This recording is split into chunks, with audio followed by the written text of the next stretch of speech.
Spiteful Gesture. Only a few weeks had passed since Edward had taken his passenger train. It had been Edward's first day out in a long time.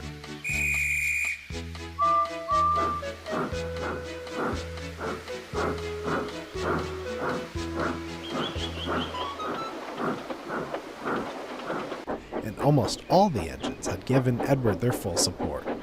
However, two did not.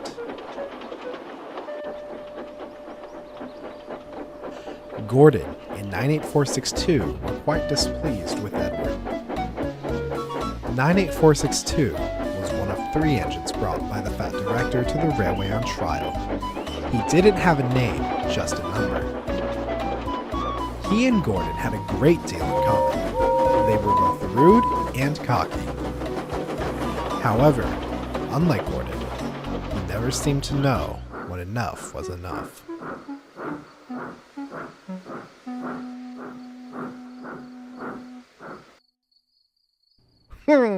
You finally managed to make it out of the station, cackled 98462 as Edward backed down into the sheds one night. Edward had just returned from his passenger run and was feeling quite proud. What a useless engine you are, Edward. I'm sure we'll be hearing plenty of complaints from the passengers tomorrow. You must have been running late all day. The others gave 98462 a foul look, but Edward just smiled. Actually, we were right on time. I'm very happy to be useful again, he chuckled. Edward knew that as long as he did not let 98462's words bother him, the engine wouldn't berate him for long. And soon enough, not getting any sort of reaction out of Edward, the big blue bully drifted off to sleep.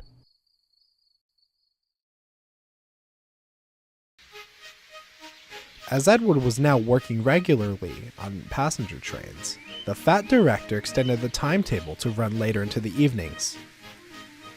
This now meant Edward, Gordon, and 98462 would be running the passenger service all across the island.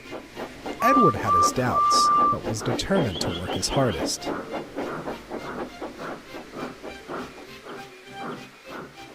Fortunately for him, he ran the loop line, so only saw Gordon and 98462 at the big station. The weeks passed. Edward thought his trains were getting heavier and heavier, or he was getting older and older. The other engines had noticed this, and offered to help.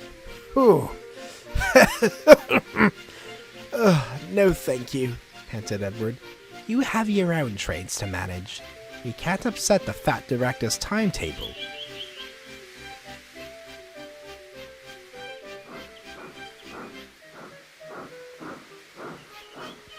Little did Edward know, 98462 heard everything, and he made a plan.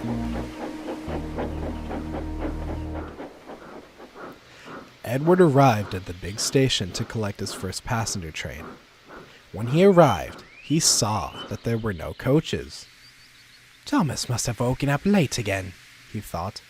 He was just about to go collect some more, when 98462 came hooting and wheeshing into the platform, with Edward's coaches.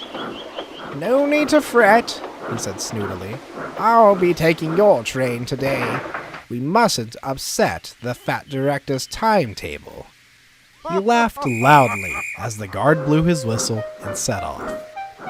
Edward was upset, but he thought it was best to get on with his work.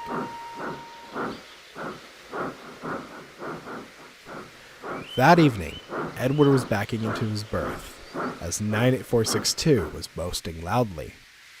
We don't need Edward anymore. I've proven I can manage 2 trains at once. Why keep him around when all he does is get in the way? Edward helped build these rails that you run on, fumed Thomas. Without him, none of us could have a railway to work on. 98462 interjected. He's a thing of the past. Us bigger tender engines are faster, stronger, and more up-to-date than old iron. Edward finally gave up. He decided to take a stand against 98462.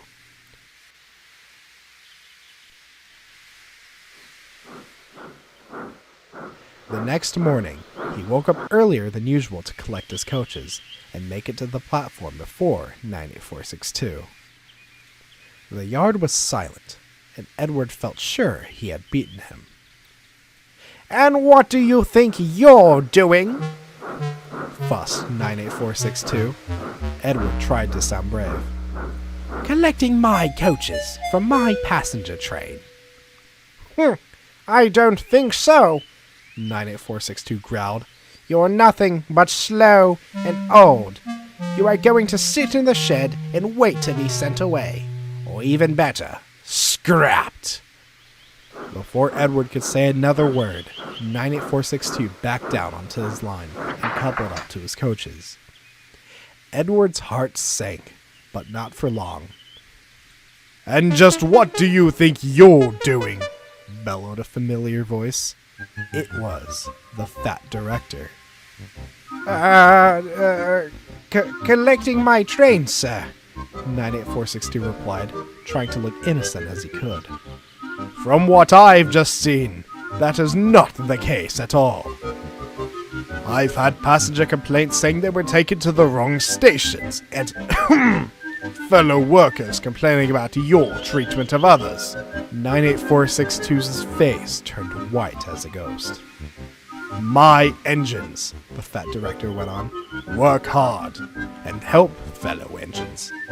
You have done neither of those. Let me remind you, I had brought you here to work here on trial, and I can see you are not fit for my railway. You shall go back home to the other railway tonight. For now, I want you to go back to the sheds immediately. 98462 couldn't muster up a response, so he sulked back to the sheds. The fat director turned to Edward. You must understand, Edward, you are one of my engines. You might not think so, but you are not alone on this railway. If you have any troubles, you must come and see me right away. Understand? Edward could see from his warm smile that the fat director was told everything. He looked across the yard and saw Henry and Thomas smiling back. Now, you have a train to pull. Then after that, I want you to have a nice long rest. As he set off, he felt his position on the fat director's railway was secure, and had no more troubles from that day on. That was, until Gordon...